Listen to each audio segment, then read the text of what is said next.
চরম অনিয়মের কারণে কাশিমপুর ভূমি অফিসের সকল কর্মকর্তা কর্মচারী সাময়িক বরখাস্ত। তদন্ত করে শাস্তির আওতায় আনার ঘোষণা ডিসির।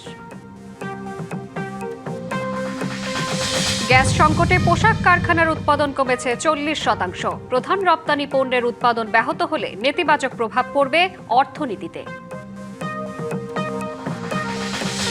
তিস্তা প্রকল্প মিয়ানমার করিডোর নিয়ে আশাবাদী চীন, জানালেন দেশটির রাষ্ট্রদূত। প্রধানমন্ত্রী তারেক রহমানের সফর ঐতিহাসিক। বিএনপি 5 বছর ক্ষমতায় থাকতে পারবে না, এমন মন্তব্য হাসিনার ইস্যুর। সাংবাদিকরা গ্রুপ করে একে অন্যকে সরাচ্ছে, সরকারের কোনো হাত নেই বললেন মির্জা ফখরুল। 5ই আগস্টকে কেন্দ্র করে কার্যক্রম নিষিদ্ধ আওয়ামী লীগের তৎপরতার কোনো আশঙ্কা নেই, তাদের সামর্থ্যও নেই বললেন স্বরাষ্ট্রমন্ত্রী। এবং আলোচনার মাধ্যমেই সমাধান চায় যুক্তরাষ্ট্র, জানালেন ডোনাল্ড ট্রাম্প। ইরানের সঙ্গে নতুন করে আলোচনা শুরু হবে আজ। দেখছিলেন সংবাদ শিরোনাম, এবার জানাবো খবরের বিস্তারিত। আপনাদের সাথে আছে আমি সুমাইয়া আফরিন শ্রাবন্তী। চরম অনিয়মের কারণে গাজীপুরের কাশিমপুর ভূমি অফিসের সব কর্মকর্তা কর্মচারীকে সাময়িক বরখাস্ত করা হয়েছে। সকালে জেলা প্রশাসক নুরুল করিম ভূঁইয়া তাদের বরখাস্ত করেন। তাৎক্ষণিকভাবে কর্মকর্তা কর্মচারীদের পদবি ও নাম জানা যায়নি। জেলা প্রশাসন বলছে, দীর্ঘদিন ধরে ওই ভূমি অফিসে অনিয়ম, দুর্নীতি এবং সাধারণ সেবা প্রার্থীদের হয়রানির অভিযোগ উঠেছিল। দালালদের দৌরাত্ম্য, চরম অনিয়মের কারণে সাধারণ সেবা প্রার্থীরা ভোগান্তির শিকার হয়। অভিযোগের ভিত্তিতে তদন্ত যাচাই বাছাই শেষে শাস্তিমূলক ব্যবস্থা হিসেবে অফিসটির সব কর্মকর্তা ও কর্মচারীকে একযোগে বরখাস্ত করা হয়েছে। জেলা প্রশাসক জানান, সরকারি সেবায় স্বচ্ছতা, জবাবদিহি এবং জনগণের ভোগান্তি কমাতে এ পদক্ষেপ নেওয়া হয়েছে। এদিকে কাশিমপুর ভূমি অফিসের সব কর্মকর্তা ও কর্মচারীকে বরখাস্তের ঘটনাকে কেন্দ্র করে সামাজিক যোগাযোগ মাধ্যমে বিভ্রান্তিকরভাবে গাজীপুর জেলার সব ভূমি অফিসের কর্মকর্তা কর্মচারীকে বরখাস্ত করা হয়েছে এমন দাবি ছড়িয়ে পড়ে। তবে বাস্তবে এই ব্যবস্থা শুধু কাশিমপুর ভূমি অফিসের ক্ষেত্রেই নেওয়া হয়েছে। এ বিষয়ে আরও জানাতে গাজীপুর জেলা প্রশাসকের কার্যালয় থেকে সরাসরি যোগ দিচ্ছেন সহকর্মী মাহমুদা শিকদার। মাহমুদা, সাময়িক এই বরখাস্তের ব্যাপারে কি ঘটনা চলছে, বিস্তারিত জানাবেন।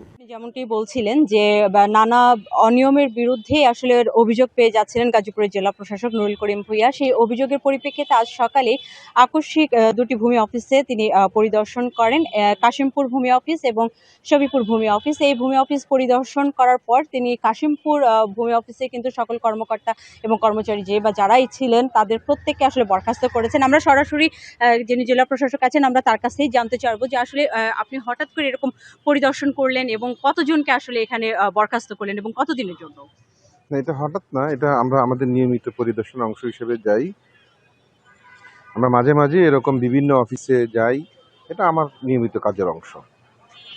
কাশিমপুর ইউনিয়ন ভূমি অফিস এবং শফিপুর ইউনিয়ন ভূমি অফিস, যে দুটি অফিস সরাসরি আমার অধীনে। এখানে নানা অভিযোগ আছে, নানা ধরনের কথাবার্তা আছে, নানা বিষয়ে মানুষের ভোগান্তির কিছু বিষয় আছে। সেগুলো শোনার পরে আমার মনে হলো যে আমার ওখানে একটু ভিজিট করা উচিত। সেই জন্যই আজকে সকালে আমাদের অতিরিক্ত জেলা প্রশাসক রাজস্ব, সদর উপজেলা নির্বাহী অফিসার এবং টঙ্গী সার্কেলের এসিলেন্ট সহ আমরা একসাথে ওই অফিসে যাই, ওই অফিসে ভিজিট করি, ওই অফিসের বিভিন্ন নথিপত্র, কাগজপত্র এগুলো পর্যালোচনা করি এবং বিভিন্ন বিষয়ে তাদের কাছে জানতে চাই যে বিষয়গুলোতে আমাদের মনে হয়েছে এগুলো অনিয়ম হয়েছে, এগুলোতে সমস্যা আছে অথবা অদক্ষতার পরিচয় আছে। সেই বিষয়গুলো যখন আমরা জানতে চাই, আমরা সেই অফিসের যে দুজন একজন কর্মকর্তা এবং একজন কর্মচারীকে পাই, তারা সদুত্তর দিতে পারেনি, যেটি আমাদের কাছে মনোভূত হয়নি এবং মনে হয়েছে এখানে আসলে সিরিয়াস ইরেগুলারিটিস বা অনিয়মের কারণে তারা উত্তরগুলো দিতে পারছেন না। এবং বাকি দুজনকে আমরা অনুপস্থিত পাই। যেহেতু ওই অফিসে আছেই মাত্র 4 জন, আমরা বলেছি সাথে সাথে আমরা ওই 4 জনকে সাময়িকভাবে বরখাস্ত করেছি।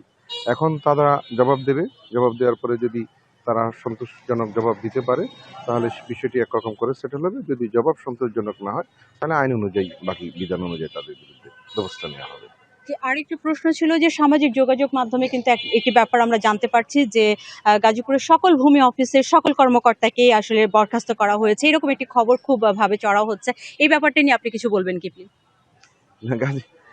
সামাজিক যোগাযোগ মাধ্যমে তো যারা লিখছেন তারা না জেনেই লিখছেন হয়তো, কিন্তু আমি স্পেসিফিক্যালি বলছি, সুনির্দিষ্টভাবে বলছি, গাজীপুর কাশিমপুর ইউনিয়ন ভূমি অফিস, গাজীপুর সদরের টঙ্গী পৌর ভূমি সার্কেলের অধীনে একটি অফিস আছে। অফিসটির নাম হচ্ছে গাজীপুর ইউনিয়ন ভূমি অফিস।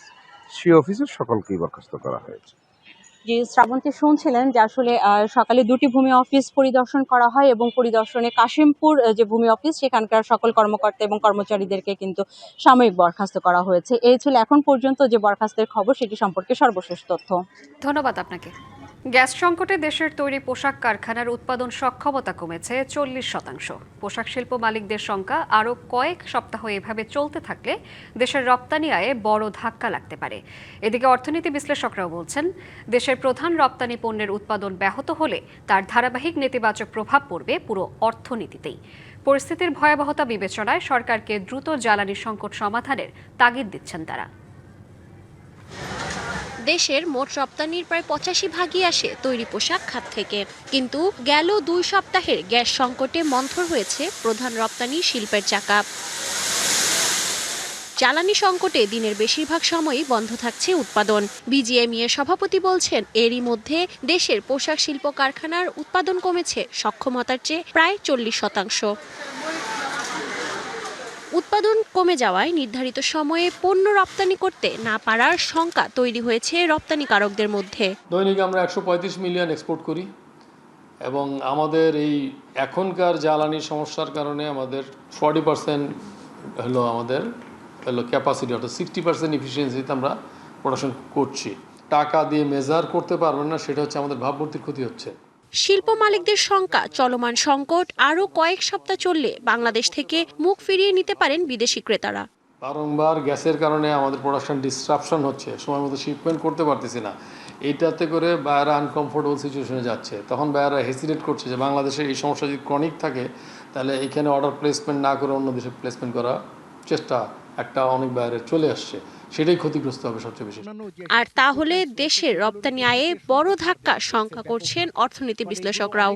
তাদের মতে জ্বালানি সংকটের এ ধাক্কা কেবল তৈরি পোশাক নয়, ছড়িয়ে পড়েছে সব উৎপাদনমুখী শিল্পেই। পোশাক খাতে হচ্ছে সবচেয়ে বেশি কানেক্টেড শিল্প অন্যান্য যে কোনো খাত উপখাতের সঙ্গে। সুতরাং পোশাক খাত অগ্রগতি লাভ করলে অন্যান্য খাতগুলো ইতিবাচকভাবে প্রভাব পড়ে সেখানে, এবং এর যখন নেতিবাচক অভিঘাত পড়ে তখন অন্যান্য খাতগুলোতেও তার কম বেশি বিভিন্ন রকমের নেতিবাচক অভিঘাত পড়ে। গবেষকরা বলছেন, শিগগিরই গ্যাস সংকটের সমাধান না করলে অর্থনীতি বড় ধরনের চাপে পড়বে। সুতরাং দীর্ঘমেয়াদে গ্যাসের উৎপাদন বাড়ানো একটা সমাধান, কিন্তু একই সাথে আমার মনে হয় যে শিল্প উদ্যোক্তাদের সময় এসছে গ্যাসের বিকল্প জ্বালানির মাধ্যমে, বিশেষ করে নবায়নযোগ্য জ্বালানির মাধ্যমে গ্যাস নির্ভরতা তারা কিভাবে কমাতে পারেন সেই জায়গাটি বা সেই কৌশলটিকে নেয়া। এর আগে কক্সবাজারের মহেশখালীতে ভাসমান এলএনজি টার্মিনালে আগুন লাগলে বন্ধ হয়ে যায় আমদানি করা গ্যাসের সরবরাহ, আর তাতেই দেশ জুড়ে দেখা দিয়েছে প্রাকৃতিক গ্যাসের তীব্র সংকট। Lamia Hossain, DBC news, Dhaka. ছোট ছোট প্রচেষ্টার মাধ্যমেই দেশের জন্য বড় কিছু করা সম্ভব বলেছেন প্রধানমন্ত্রী তারেক রহমান। নিজেদের আশপাশ পরিষ্কার পরিচ্ছন্ন রাখতে সবার সহযোগিতা চেয়ে তিনি বলেন, সকলে মিলে চেষ্টা করলে দেশটাকে পরিষ্কার ও সুন্দর রাখা সম্ভব। নিজের ভেরিফাইড ফেসবুক পেজে ভিডিও বার্তায় প্রধানমন্ত্রী এ কথা বলেন। আমরা যদি আজকে থেকে প্রত্যেকে সচেতন হই, আমাদের হাতের আবর্জনা বা ব্যবহারকৃত আবর্জনা যদি নির্দিষ্ট জায়গায় সুন্দরভাবে আমরা গুছিয়ে ফেলি, তাহলে ধীরে ধীরে হয়তো আমরা আমাদের এই বাংলাদেশটাকে আবর্জনা মুক্ত করতে পারবো, সুন্দর একটি পরিবেশ গড়ে তুলতে পারবো। দেশটা তো আমাদের সকলের। আমরা সকলে মিলে যদি চেষ্টা করি, সকলে মিলে যদি একটু একটু করে করি, তাহলে আমরা বড় কিছু করতে সক্ষম হব। প্রিয় দেশবাসী, আপনাদের কাছে আজকে এই সহযোগিতাটা আমি চাইছি। আমরা সকলে মিলে আসুন, চেষ্টা করি আমাদের দেশটিকে পরিষ্কার সুন্দর রাখতে। আমরা সকলে মিলে চেষ্টা করি আমাদের পরিবেশটিকে সুন্দর পরিষ্কার রাখতে, যা নিশ্চিত করবে আমাদের আগামী দিনের বংশধরদের জন্য একটি সুস্থ দেশ, সুস্থ পরিবেশ। তিস্তা প্রকল্পের উন্নয়ন এবং বাংলাদেশ চীন মিয়ানমার করিডোরের বিষয়ে একমত ঢাকা বেইজিং, জানালেন বাংলাদেশে নিযুক্ত চীনের রাষ্ট্রদূত ইয়াও ওয়েন। আর প্রধানমন্ত্রীর পররাষ্ট্র বিষয়ক উপদেষ্টা হুমায়ুন কবির বলেন, চীনের সঙ্গে অর্থনীতি, বাণিজ্য, বিনিয়োগ ও সরবরাহ ব্যবস্থায় নতুন সম্ভাবনা তৈরি হয়েছে। প্রধানমন্ত্রী তারেক রহমানের চীন সফরের পর দুদেশের সম্পর্কের নতুন নতুন দিক উন্মোচিত হচ্ছে। এরই ধারাবাহিকতায় রাজধানীতে Bangladesh institute of international and strategic studies এবং চীনের ফুদান বিশ্ববিদ্যালয় যৌথভাবে একটি আন্তর্জাতিক প্রশিক্ষণ ফোরামের আয়োজন করে। অনুষ্ঠানে বিশেষ অতিথি চীনের রাষ্ট্রদূত বলেন, চীন বাংলাদেশের পরীক্ষিত বন্ধু। প্রধানমন্ত্রীর সফরে বেল্ট রোড ইনিশিয়েটিভ ছাড়াও যেসব বিষয়ে একমত হয়েছে দুদেশ সেসব তুলে ধরেন তিনি। Important consensus were reached on comprehensive management of Tista River. প্রধানমন্ত্রীর চীন সফর পরিপূর্ণ সফলতা ও দ্বিপাক্ষিক সম্পর্কের মাইলস্টোন হিসেবে চিহ্নিত হয়েছে। তারা গুরুত্বের সাথে তিস্তা প্রকল্প উন্নয়ন ও চীন মিয়ানমার বাংলাদেশ ইকোনমিক করিডোরের বিষয়ে একমত হয়েছে। প্রধানমন্ত্রীর পররাষ্ট্র বিষয়ক উপদেষ্টা বলেন, চীন ও বাংলাদেশের সম্পর্কের নতুন সম্ভাবনা তৈরি হয়েছে। দেশটির উন্নত প্রযুক্তির সুযোগ কাজে লাগিয়ে বাংলাদেশের শিল্পায়ন, কর্মসংস্থান ও রফতানি বহুমুখীকরণ করবে। চীন ও বাংলাদেশ নতুন সম্ভাবনার দ্বারপ্রান্তে, একসাথে নানা চ্যালেঞ্জ মোকাবিলাতেও প্রস্তুত। আমরা চীন থেকে শিখতে চাই উন্নত প্রযুক্তি এবং তা কিভাবে কাজে লাগানো যায় সেটা। আন্তর্জাতিক এমন প্রশিক্ষণ অংশীদার দেশগুলোর সাধারণ শাসনতান্ত্রিক চ্যালেঞ্জ মোকাবেলাতেও অবদান রাখবে বলে মনে করেন বক্তারা। ইশরাত জাহান উর্মি, ডিবিসি নিউজ, ঢাকা। সরকারকে 5 বছর ক্ষমতায় থাকতে দেবে না বলে বিরোধী দলের নেতারা হাসিনার সুরেই কথা বলছেন, এমন মন্তব্য করেছেন বিএনপির মহাসচিব ও স্থানীয় সরকার মন্ত্রী মির্জা ফখরুল ইসলাম আলমগীর। দুপুরে জাতীয় প্রেসক্লাবে জুলাই গণ অভ্যুত্থানের দ্বিতীয় বর্ষপূর্তির আলোচনা সভায় তিনি আরও বলেন, সরকারের সমালোচনা করে বিরোধী দল রাস্তায় নামলেও আপত্তি নেই, কিন্তু সংঘাত যেন না হয় সেটা খেয়াল রাখতে হবে। মির্জা ফখরুল দাবি করেন, সাংবাদিকরাই গ্রুপ করে একে অন্যকে সরিয়ে দিচ্ছে, এতে বিএনপির কোনো হস্তক্ষেপ নেই।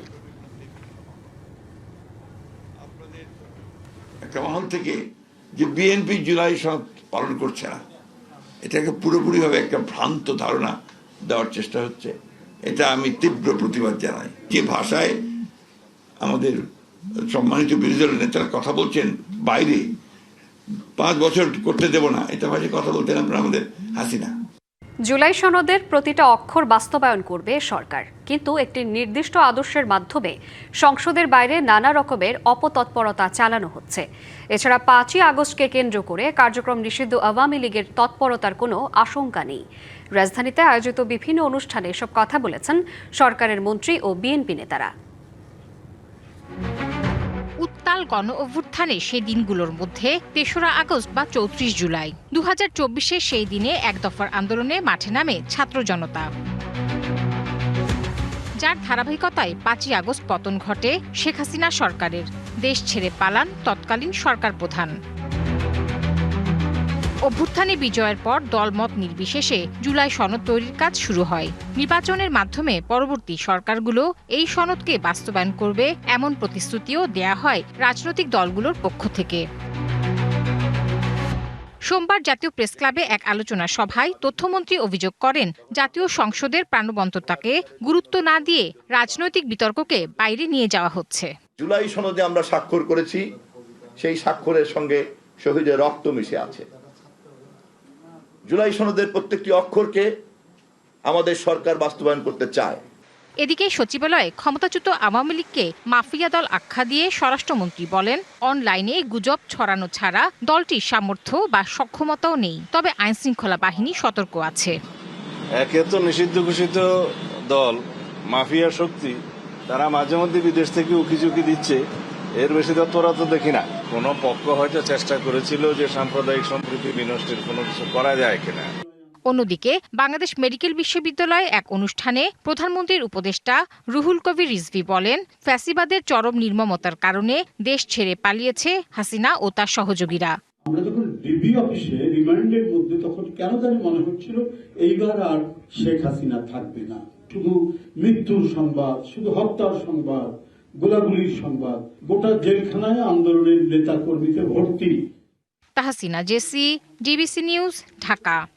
যারা আধুনিক শিক্ষায় শিক্ষিত হবে তারাই এদেশকে নেতৃত্ব দেবে, তাই আধুনিক শিক্ষা জরুরি। রাজধানীর জলসিঁড়ি আবাসন প্রকল্প এলাকায় আর্মি ইন্টারন্যাশনাল ইসলামিক ইনস্টিটিউটের উদ্বোধনী অনুষ্ঠানে কথা বলেছেন সেনাবাহিনী প্রধান জেনারেল ওয়াকারুজ্জামান। সোমবার সকালে আন্তর্জাতিক মানের শিক্ষা প্রতিষ্ঠানটি উদ্বোধন করেন সেনাবাহিনী প্রধান। একই সাথে ভিডিও এবং টেলিকনফারেন্সের মাধ্যমে বরিশাল, সাভার, বগুড়া, সিলেট, চট্টগ্রাম, কুমিল্লা এবং যশোরে ইনস্টিটিউটের নতুন শাখাগুলোর ভিত্তিপ্রস্তর উন্মোচন করেন তিনি। ক্যামব্রিজ কারিকুলাম ভিত্তিক এই ইংরেজি মাধ্যম শিক্ষা প্রতিষ্ঠানে আধুনিক শিক্ষার সাথে থাকবে নৈতিক ও মূল্যবোধ ভিত্তিক শিক্ষার সমন্বয়, যা বিশ্বমানের যোগ্য নেতৃত্ব ও সুনাগরিক গড়ে তুলতে ভূমিকা রাখবে বলে আশা করা হয়েছে। অনুষ্ঠানে উপস্থিত ছিলেন সেনাবাহিনীর ঊর্ধ্বতন কর্মকর্তা এবং শিক্ষক শিক্ষার্থীরা। আজকে যদি আমি এডুকেশন সিস্টেমকে ঠিক করি, আজ থেকে 30 বছর পরে যেই সমাজ আমরা পাবো, যে জাতি পাবো, সেটা অবশ্যই একটা সুস্থ জাতি হবে। এইভাবে যদি আমরা এডুকেশন ইনস্টিটিউশনগুলোকে গড়ে তুলি, তাহলে আমরা একটা এডুকেশন সিস্টেম পাবো যেখানে ইসলামিক ভ্যালুসগুলো থাকবে, মডার্ন এডুকেশন থাকবে, সোসাইটি লাভবান হবে। 24-এর আন্দোলনই দেশে গণতন্ত্র ফিরিয়ে এনেছে বলে মন্তব্য করেছেন ঢাকা দক্ষিণ সিটি কর্পোরেশনের প্রশাসক আব্দুস সালাম।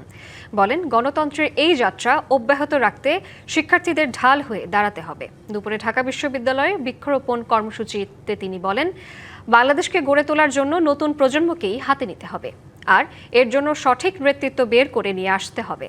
ঢাকার খালি জায়গাগুলোতে গাছ লাগানো হবে বলেও জানান তিনি। 24-এর আন্দোলনের মধ্য দিয়ে আমরা গণতন্ত্র ফিরে পেয়েছি এবং আমাদের নেতা তারেক রহমান সেই গণতন্ত্রকে প্রাতিষ্ঠানিক রূপ দেওয়ার জন্য চেষ্টা করছেন। কাজেই কোনোভাবে যাতে এই গণতন্ত্রের যাত্রা যাতে ব্যাহত না হয়, সেটার জন্য ঢাকা বিশ্ববিদ্যালয়ের ছাত্রছাত্রীদেরকে ঢাল হয়ে দাঁড়াতে হবে সমাজের সামনে, দেশের সামনে। স্থানীয় সরকার নির্বাচন নিয়ে সরকারের পক্ষ থেকে এখনো কোনো নির্দেশনা পায়নি কমিশন। অক্টোবরে এই নির্বাচন না হলে ভোটার নিবন্ধনের সময় বাড়ানো হবে। ইসি সচিবালয়ে ব্রিফিংয়ে এমনটাই জানিয়েছেন ইসি সচিব আক্তার আহমেদ। আরও বলেন, স্থানীয় নির্বাচনের আইন পর্যালোচনা চলছে। সব ঠিক থাকলে আগামী সপ্তাহ নাগাদ আচরণ বিধির বিষয়ে সিদ্ধান্ত আসবে। এরই মধ্যে ভোট কেন্দ্র প্রস্তুত সহ ভোট গ্রহণ কর্মকর্তাদের প্রশিক্ষণের বিষয়ে তৎপরতা চলছে। নিবন্ধিত 59 রাজনৈতিক দলের মধ্যে 38 দল বার্ষিক আয় ব্যয়ের হিসাব জমা দিয়েছে বলেও জানান তিনি। প্রায় 5.5 কোটি টাকার জ্ঞাত আয় বহির্ভূত সম্পদ অর্জনের মামলায় ছাগল কাণ্ডে আলোচিত এনবিআরের সাবেক কর্মকর্তা মতিউর রহমানের বিরুদ্ধে অভিযোগ গঠন করে বিচার শুরুর আদেশ দিয়েছে আদালত। সকালে ঢাকার বিভাগীয় স্পেশাল জজ আদালত এ আদেশ দেয়। একই সঙ্গে আগামী 14 সেপ্টেম্বর এ মামলায় সাক্ষ্য গ্রহণের দিন ঠিক করা হয়। শুনানিতে মতিউর রহমানের পক্ষে জামিন আবেদন করা হলেও আদালত তা নামঞ্জুর করে। পরে তাকে কারাগারে পাঠানোর নির্দেশ দেওয়া হয়। এ মামলায় দুদকের অভিযোগ, মতিউর রহমান জ্ঞাত আয় বহির্ভূত প্রায় 5.41 লাখ টাকার সম্পদ অর্জন করেছেন। একই সাথে এসব সম্পদের তথ্য গোপন করেছেন। এ মামলায় তিনি 2025 সালের জানুয়ারি থেকে কারাগারে রয়েছেন। আমরা চার্জ থেকে অব্যাহতির পিটিশন দিয়েছিলাম। বিজ্ঞ আদালত আমাদের চার্জ গঠনের আদেশ পিটিশন নামঞ্জুর পূর্বক আসামির বিরুদ্ধে চার্জ গঠন করেছে। আর যে তার অন্য 2-3টা মামলা, তাও দীর্ঘদিন হওয়া সত্ত্বেও কোনো চার্জশিট দেয় নাই। এইসব এই গ্রাউন্ড ছিল। 14-9 তারিখে সাক্ষীর জন্য দিন ধার্য করা হয়েছে। ইতিমধ্যে তিনি জামিনের আবেদন করেছিলেন, জামিনের আবেদনও নামঞ্জুর করা হয়েছে। দেশে হাম উপসর্গে থামছে না মৃত্যুর মিছিল। সিলেটে হাম উপসর্গে আরও 2 শিশুর মৃত্যু হয়েছে। এ নিয়ে বিভাগে মৃতের সংখ্যা বেড়ে দাঁড়ালো 116 জনে। সোমবার সকালে তথ্য নিশ্চিত করেছে বিভাগীয় স্বাস্থ্য অধিদপ্তর। এখন পর্যন্ত যারা মারা গেছেন তাদের মধ্যে একজন প্রাপ্তবয়স্ক এবং বাকি সবাই শিশু। বিশেষজ্ঞরা বলছেন, উপসর্গ দেখা দেওয়ার 1 সপ্তাহের মধ্যেই অনেক রোগীর শারীরিক অবস্থা জটিল হয়ে উঠছে। তাই জটিলতা দেখা দেওয়ার আগেই চিকিৎসকের পরামর্শ নেওয়ার আহ্বান জানিয়েছেন তারা। স্বাস্থ্য বিভাগ বলছে, বর্তমানে আক্রান্তদের প্রায় 95%ই অসচেতনতা ও কুসংস্কারের কারণে টিকার বাইরে ছিল। এছাড়া সিলেটের সীমান্তবর্তী এলাকা এবং সুনামগঞ্জের হাওড়াঞ্চলে স্বাস্থ্যসেবা পর্যাপ্তভাবে পৌঁছাতে না পারায় এসব অঞ্চলে আক্রান্ত ও মৃত্যুর হার তুলনামূলক বেশি। বরিশালের বাকেরগঞ্জে বোমা বিস্ফোরণে নারী শিশুসহ 3 জন গুরুতর দগ্ধ হয়েছেন। আশঙ্কাজনক অবস্থায় তাদের শেরে বাংলা মেডিকেল কলেজ হাসপাতালে ভর্তি করা হয়েছে। সকালে বাকেরগঞ্জ উপজেলার ভরপাশা ইউনিয়নের দুধলমৌ গ্রামে এ ঘটনা ঘটে। পুলিশ ও প্রত্যক্ষদর্শীরা জানান, গ্রামের শাহ আলম হাওলাদারের বাড়ির পাশে রাখা বালু ভর্তি বস্তার কাছে হঠাৎ বিকট শব্দে বিস্ফোরণ হয়। এতে কাছাকাছি থাকা শাহ আলম হাওলাদারের স্ত্রী হনুফা বেগম, মেয়ে ইতি ও নাতি ফাহিম দগ্ধ হন। আহতদের প্রথমে বাকেরগঞ্জ উপজেলা স্বাস্থ্য কমপ্লেক্সে ও পরে উন্নত চিকিৎসার জন্য বরিশাল শেরেবাংলা মেডিকেল কলেজ হাসপাতালে নেওয়া হয়। বিস্ফোরণের পর এলাকায় আতঙ্ক ছড়িয়ে পড়ে। খবর পেয়ে পুলিশ ঘটনাস্থলে গিয়ে আলামত সংগ্রহ তদন্ত শুরু করেছে। যুক্তরাষ্ট্র আলোচনার মাধ্যমে সমাধান চায় এবং ইরানের সঙ্গে নতুন করে আলোচনা শুরু হবে আজ, জানালেন মার্কিন প্রেসিডেন্ট ডোনাল্ড ট্রাম্প। তবে তেহরান এখনও এ বিষয়ে আনুষ্ঠানিক কোনো মন্তব্য করেনি। মধ্যপ্রাচ্যে যুদ্ধের উত্তাপ এখনো কমেনি। হামলা আর পাল্টা হামলার মধ্যেই চলছে কূটনৈতিক তৎপরতা। এমন সময় আবারও নাটকীয় অবস্থান নিলেন মার্কিন প্রেসিডেন্ট ডোনাল্ড ট্রাম্প। এয়ারফোর্স ওয়ানে সাংবাদিকদের সঙ্গে কথা বলতে গিয়ে ট্রাম্প দাবি করেন যুক্তরাষ্ট্র ইরানের বিরুদ্ধে বড় ধরনের সামরিক হামলার জন্য পুরোপুরি প্রস্তুত ছিল। তার ভাষায় এটি হতে পারত দ্বিতীয় বিশ্বযুদ্ধের পর সবচেয়ে বড় হামলাগুলোর একটি। কিন্তু শেষ মুহূর্তে সেই সিদ্ধান্ত থেকে সরে আসে ওয়াশিংটন। ট্রাম্পের দাবি, সৌদি আরব, সংযুক্ত আরব আমিরাত, কাতার এবং এমনকি ইরানও হামলা স্থগিত রাখার অনুরোধ জানিয়েছে, কারণ তাদের বিশ্বাস সমঝোতার পথ এখনো খোলা রয়েছে। ট্রাম্প জানান আজ বিকেল থেকেই ইরানের সঙ্গে নতুন দফার আলোচনা শুরু হবে। তার দাবি, প্রথমে হরমুজ প্রণালীকে ঘিরে একটি সমঝোতা হতে পারে, এরপর ইরানের পারমাণবিক কর্মসূচি নিয়েও চুক্তির সম্ভাবনা রয়েছে। আমরা চাইলে যে কোনো সময় হামলা চালাতে পারি, কিন্তু আমরা আলোচনার পথ বেছে নিয়েছি। আমি যুদ্ধ নয়, একটি সমঝোতা চাই, এতে বহু মানুষের জীবন রক্ষা পাবে। তবে ট্রাম্পের এই বক্তব্যের সত্যতা এখনো নিশ্চিত করেনি তেহরান। তবে ইরানের পররাষ্ট্র মন্ত্রণালয়ের মুখপাত্র ইসমাইল বাগাই স্পষ্ট করে বলেছেন, নতুন নৌ চলাচলের রুট নির্ধারণ এবং ইরানের সার্বভৌম অধিকার ও নিরাপত্তা নিশ্চিত করাই এখন মূল লক্ষ্য। আলোচনার টেবিল কি সত্যিই যুদ্ধের ময়দানকে থামাতে পারবে, নাকি এটি কেবল আরেকটি কৌশলগত বিরতি? সেই প্রশ্নের উত্তর মিলতে পারে নতুন আলোচনার মধ্য দিয়ে। আলমুমিদ, ডিবিসি নিউজ ডেস্ক। ভয়াবহ দাবানলে পুড়ছে যুক্তরাষ্ট্রের ওয়াশিংটন অঙ্গরাজ্যের স্পোকেন শহর। ক্ষতিগ্রস্ত হয়েছে অন্তত 600 ঘরবাড়ি ও ব্যবসায়িক প্রতিষ্ঠান। নিরাপদ আশ্রয়ে সরিয়ে নেওয়া হয়েছে অন্তত 5000 বাসিন্দাকে। পরিস্থিতি নিয়ন্ত্রণে কাজ করছে বিমান বাহিনী। অন্যদিকে টানা 10ম দিন ধরে আইডাহোর এবং অরেগন অঙ্গরাজ্যের আগুন নেভাতে চেষ্টা করছে ফায়ার সার্ভিস। চারিদিকে শুধুই পুড়ে যাওয়া ঘরবাড়ি ও যানবাহনের ধ্বংসাবশেষ। যুক্তরাষ্ট্রের ওয়াশিংটন অঙ্গরাজ্যের দ্বিতীয় বৃহত্তম শহর স্পোকেন এবং এর আশপাশের এলাকা জুড়ে তাণ্ডব চালাচ্ছে ভয়াবহ দাবানল। এরই মধ্যে স্পোকেনের আশেপাশে প্রায় 8.2 বর্গমাইল এলাকা ভস্মীভূত হয়েছে।